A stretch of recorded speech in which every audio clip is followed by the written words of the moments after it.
It's a new year and 2025 is stacked with films that I think are a must see. I thought it would be fun to run through every film dropping this year that I'm excited about. Chapter times are in the description, so you can skip ahead to whatever movies you're most interested in hearing me talk about.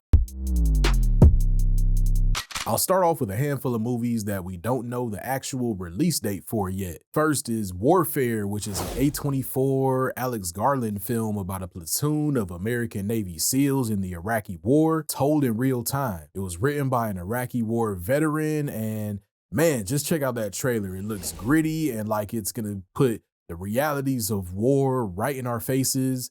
I love Civil War last year, which was also directed by Alex Garland. In fact, it made it to my top 10 films of the year list, so I'm pretty excited about this one. I'll be there whenever it drops. Up next is Smashing Machine, which is another A24 film starring Dwayne "The Rock" Johnson in a much more serious role than what we're used to seeing him in. It's directed by Benny Safdie, who was also behind Uncut Gems, which I enjoyed. It's the story of MMA and UFC fighter Mark Kerr. I'm ready to check it out just based on the few pictures we've seen of the film so far. And then I'll support anything by Guillermo del Toro, and a movie about Frankenstein's monster is right in the sweet spot of what he does. It's a great cast with Oscar Isaac, Mia Goth, Christoph Waltz. It's a Netflix film, so we'll see if it actually makes its way to theaters or if it's going straight to streaming. And then Wake Up Dead Man, a Knives Out mystery, is another Netflix film, but still don't have a specific release date for it just yet. It's directed by Rian Johnson and is the third entry in the whodunit style anthology series of films. I love the first two and enjoy that kind of film, so I can't wait for this. Now we can get to the January movies. Wolfman drops in January 17th. The trailer for this is just stellar. I love Julia Garner in Ozark, so I'm looking forward to seeing her in it. The premise seems to be that a mother and daughter are trying to escape their husband/father who's turning into a wolf man. I'm not the biggest horror guy, but this one has my attention. Also on January 17th is One of Them Days. The trailer for this puts me in the mind of one of my favorite movies, Friday. I think we need more stuff like this getting proper theatrical releases. It reminds me of when movies like Wedding Crashers or The Hangover were big events. It stars one of the biggest music talents in SZA, and you gotta love Keke Palmer. Cat Williams is in there, Issa Rae is involved, Shyrita Singleton is the writer, and she also wrote a whole bunch of episodes of Insecure. It looks like a lot of fun, and I hope it's as great as the trailer was. And then rolling us into February is Love Hurts, which drops on the 7th.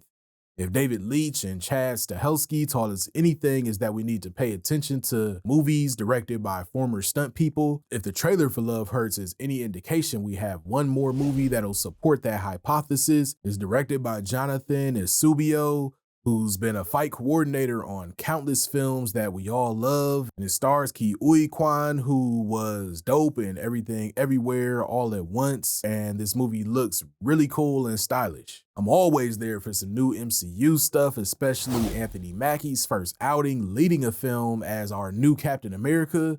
Plus, we get Red Hulk finally and the return of the leader. The trailer looks kind of like a return to the tone of Winter Soldier, which is great news because I really love that movie.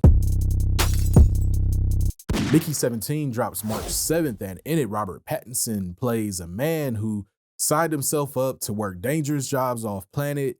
When he inevitably dies doing these tasks, they just clone him and send the clone back out there to continue the work. The trailer looks really fun. Mark Ruffalo, Naomi Aki, and Stephen Yeun are in supporting roles, and it's from the same Oscar-winning director as the movie Parasite. Electric State is the newest Russo brothers helmed ensemble piece, and it stars Millie Bobby Brown from Stranger Things, who it looks like it's going to have a great 2025. Also, Chris Pratt, Giancarlo Esposito, Willie Harrelson, and Anthony Mackie are there as voice actors. It's based on a 2018 graphic novel, a sci-fi fantasy, retro futuristic cross-country road trip film about a girl and her robot. The trailer looks really cool, and I'll be there to check it out when it drops on Netflix.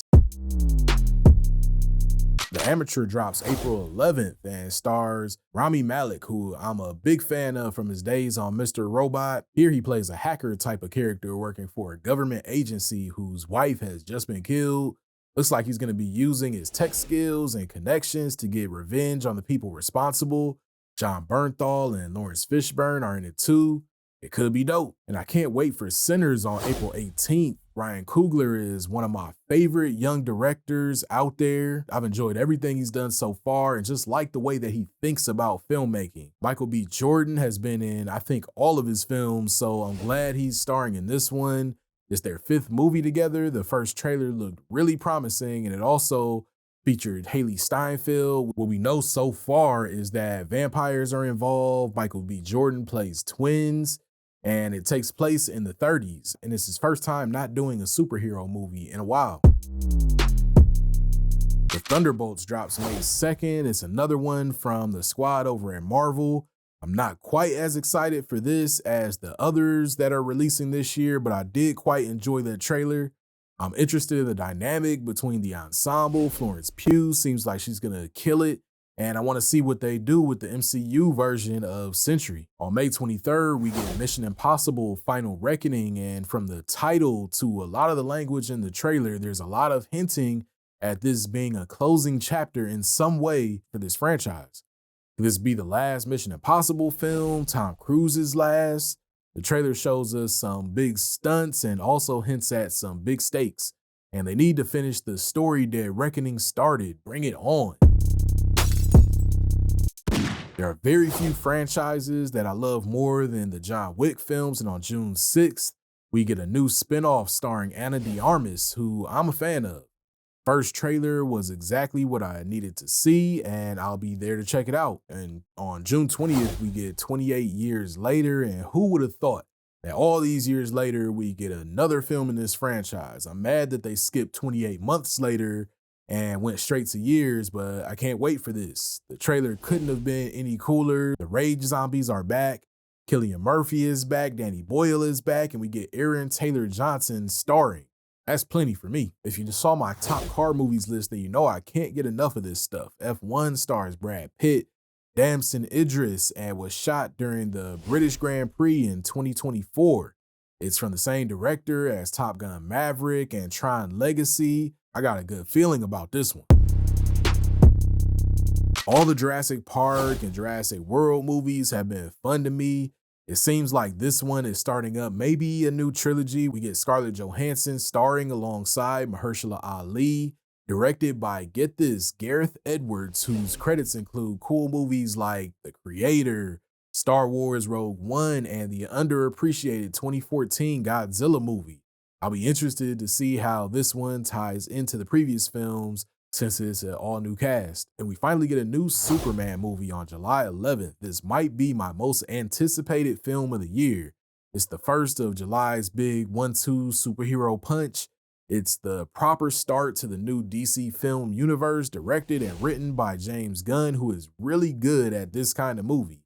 David Cornsweet looks great as Clark Kent and Superman. Crypto looks fun. It had a perfect first trailer. There's a lot riding on this one, and I hope they can deliver. On July 25th is Fantastic Four First Steps, and I'm really excited about this. We've endured lots of lukewarm Fantastic Four movies, but we're finally getting one from Kevin Feige's team at the MCU. I'm hoping they can work the same wonders for this franchise that they did for Spider-Man. There's a stacked cast, talented director, and I'm hoping for big things from Marvel's first family. And I can't believe we're getting a sequel to Nobody on August 15th. I think Nobody was slept on since it was one of the first movies to drop in theaters during COVID, so I'm happy to see that they're getting another outing.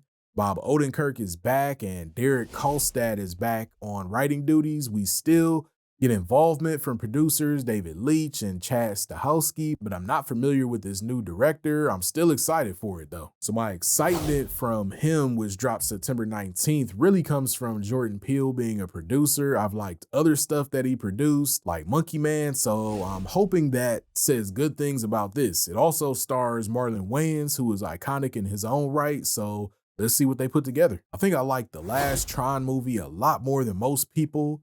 Just the sound and aesthetic of it was mesmerizing to me, had a great premise, so about time it gets a follow-up. Jeff Bridges is back, Jared Leto is starring, Evan Peters is in the cast, and I wish we got more people returning from the Tron Legacy cast or the same director, but I'll still be keeping an eye out for this one. On November 7th, the Predator franchise returned. Directed by Dan Trachtenberg, same dude as the last Predator movie, Prey, but this one doesn't have any returning cast members as far as we know. Amber Midhunter was so good in the last one, it's a shame to not see her here. It stars Elle Fanning and takes place in the Predator universe, but isn't a direct sequel. I'll still check this one out just off the strength of how good the last one was. And thank goodness this one will finally get a proper theatrical run. And then finally on December 19th, we got Avatar: Fire and Ice. The first two Avatar films were groundbreaking when it comes to special effects, especially the first one with the inclusion of 3D. And then the second one built on what the first one laid down. Two exceptional films helmed by the visionary James Cameron. Fire and Ice is the third of our 4 planned installments. I'm ready for it, but I also hope we get to see James Cameron direct some non-Avatar films soon too.